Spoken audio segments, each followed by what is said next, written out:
पक्ष को टॉर्चर कर रही है। सोनिया गांधी जी और राहुल गांधी जी के खिलाफ गलत रूप से नाजायज मुकदमा बना करके उनके खिलाफ चालान पेश किया गया है।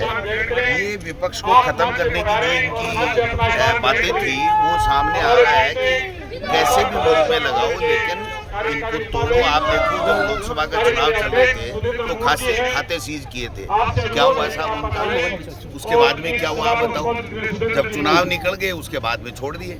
और आज अब इनको लग रहा है कि इनका जो अध्यक्ष बनेगा उस वक्त तक कोई बड़ा कोई धमाका होने वाला है, इसलिए इनको ध्यान डाइवर्ट करने के लिए ये जो वक्त बिल लेकर क्या है इसका विरोध पूरे देश में हो रहा है। सुप्रीम कोर्ट में लोग चलेंगे तो वो ध्यान भटकाने के लिए इस तरीके की बातें करते हैं। इसका हम लोग पुरजोर शब्दों में विरोध करेंगे। प्रदेश अध्यक्ष मदन राठौड़ क्या वो प्रवक्ता है क्या? जाते उनको सीएम तो नहीं मान रहे, काय के लिए वो प्रवक्ता नहीं है? बीजेपी के प्रवक्ता है क्या? हमारे खिलाफ कोई गलत काम हो रहा है तो हमें पता है ना, इनको क्या पता सही हो रहा है गलत हो रहा है? उनके पास सही है 4 सीट। ये तो सुनियोजित षड्यंत्र है, क्योंकि बीजेपी के हेड ऑफिस से उनके पास में आता है कि हम जो कर रहे हैं उसको आपको जस्टिफाइड करना है और वो जस्टिफाइड करने में लगे हुए हैं। के लिए शुरू किया गया अखबार और जिसको अखबार को बचाने के लिए कांग्रेस ने जो काम किया उसके खिलाफ कोई पैसे का लेन देन नहीं हुआ। जो कंपनी बनी नॉन प्रॉफिट की बनी और उसके बावजूद पूरे देश के अंदर हमारे नेताओं की छवि खराब करने के लिए, विपक्ष को दबाने के लिए, और ये पहला मौका नहीं है। ईडी, इनकम टैक्स, सीबीआई का जिस प्रकार से दुरुपयोग किया जा रहा है, इन सारी संस्थाओं को आप सब लोग समझ सकते हैं। राहुल जी को, सोनिया जी को बुलाया गया, फार्म भरने से एक दिन पहले हमारे प्रदेश अध्यक्ष जी के पास ईडी आई, 2020 में प्रताप जी की आई, कल फिर वापस ईडी आई। तो ये लगातार पूरी ईडी का जो काम है वो विपक्षी पार्टियों के लिए है क्या? ईडी ये बताए, मदन राठौड़ जी बोल रहे हैं तो वो बताएं कि प्रधानमंत्री नरेंद्र मोदी जी ने एनसीपी के पवार के खिलाफ, अजीत पवार के खिलाफ 70,000 करोड़ का घोटाले का आरोप लगाया था और 7 दिन बाद उसको बीजेपी में शामिल कर लिया और उसको क्लीन चिट मिल गई। तो ये या तो ये आरोप झूठे लगाते हैं या ईडी झूठी कार्रवाई करती है, ये बात मैं कहना चाहता हूँ। आपके नेताओं को शामिल करने के लिए की जा रही है। कौन हो रहा है इनके शामिल? ये तो खुद ही बोल रहे हैं। एकजुटता दिखा रहे सर। जी ने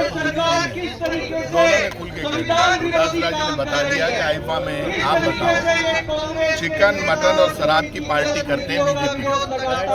2 दिन में 100 करोड़ रुपए दे देते हैं, गोविंद देव जी के 100 करोड़ ले लेते हैं। विधानसभा में मामला उठ गया, एक जवाब दिया नहीं अपोजिशन लीडर ने, ना अध्यक्ष को दिया, ना पूर्व मुख्यमंत्री को देना चाहते। बीजेपी में यदि दम है तो ये मुद्दे 1.5 साल में अपोजिशन लीडर ने, अध्यक्ष ने, पूर्व मुख्यमंत्री जी ने उठाए, उनका जवाब दे दो। अब आप जवाब देने के लिए मेरे घर पहुंच गए। आपने कल ये कहा कि इस परिवेश में हम तो सर्च करेंगे, सर्च कर लिया, 1 रुपया मिला नहीं, सोना मिला नहीं, चांदी मिली नहीं। भजन लाल जी के घर जाते हैं ना, सोनो चांदी दाम सब मिल जाता। एक बार जा तो देखो, जनता के लिए जाकर देखो कि मुख्यमंत्री के घर में आप घुस नहीं सकते, बड़े केंद्रीय नेताओं के घर में आप घुस नहीं सकते। आप जिस भाषा में लड़ना चाहोगे अब लड़ेंगे। बीजेपी की गोली का जवाब देखो, ये आज़ादी की लड़ाई नहीं। ये समझे कि हम गोली मार देंगे कांग्रेस के नेताओं कार्यकर्ताओं को, नहीं खाएंगे, लाठी मार देंगे, नहीं खाएंगे। कल आप तो कह देंगे हम आज तो राहुल गांधी पर इन्होंने केस किया, चार्ज लगा दिया झूठा, कल ये कह देंगे हम तो राहुल गांधी को गोली मारेंगे, कोई नहीं खाने देगा।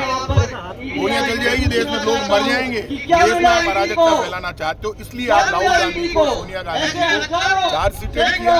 कांग्रेस को डराना चाहते हो, राहुल गांधी को क्या डराओगे? जो इंदिरा गांधी जी की हत्या होगी तो ये परिवार नहीं डरा, उनके घर में हो गई। राहुल गांधी जी ने उनकी डेथ देखी है, खून देखा है, और राजीव गांधी जी की हत्या होगी, चिथड़े हो गए, तब ये परिवार नहीं डरा। आप इस परिवार को नहीं डराना चाहते, हिंदुस्तान को डराना चाहते हैं। हिंदुस्तान की आवाज, राहुल गांधी की आवाज को कमजोर करना चाहते हैं। चाहे गोविंद सिंह डोटासरा जी हो, चाहे दिल्ली जी हो, चाहे अशोक गहलोत जी हो, चाहे सचिन पायलट, कोई भी लीडर हो हमारा, हम सब मिलकर कांग्रेस का एक कार्यकर्ता आपको पूरे राजस्थान में घूमेंगे, बजरी का घोटाला खोलेंगे, बाकी घोटाले खोलेंगे, आईफा का घोटाला खोलेंगे।